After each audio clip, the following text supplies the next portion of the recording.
નમસ્કાર મિત્રો, મારી ચેનલમાં તમારું સ્વાગત છે। અમેરિકાના લોસ એન્જલસના મોટાભાગના વિસ્તારોમાં છેલ્લા કેટલાક દિવસથી ચાલી રહેલી ભીષણ આગથી તબાહ થઈ ગયા છે। લોકો પર સંકટ હજુ પણ યથાવત છે તો બીજી તરફ એટલાન્ટામાં ત્યારે ભીષણ બરફના તોફાનને કારણે ટેક્સાસ અને ઓકલાહોમામાં ત્યારે મોટાભાગના ભાગોમાં ભારે બરફ પડ્યો છે।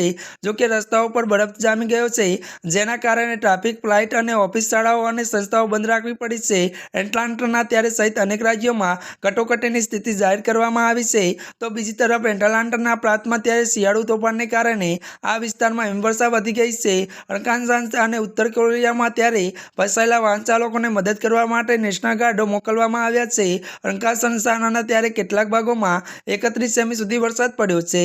લિટલ રોકમાં 10 ઇંચ વરસાદ પડ્યો છે, જ્યારે વાર્ષિક સરેરાશ 3.8 ઇંચ છે। જ્યારે આ રાજ્યમાં ઇમરજન્સી લાગુ કરી દેવામાં આવ્યું છે। જોકે લોસ એન્જલસના વિસ્તારમાં લાગેલી આગને કારણે 12,000થી વધુ ઇમારતો, ઘરો અને માળખાં બળીને ખાખ થઈ ગયા છે। ત્યારે મિત્રો, આજના માટે આટલું જ। અમારી ચેનલમાં નવા હોય તો અમારી ચેનલને લાઇક, શેર અને સબસ્ક્રાઇબ કરી દેજો। ધન્યવાદ।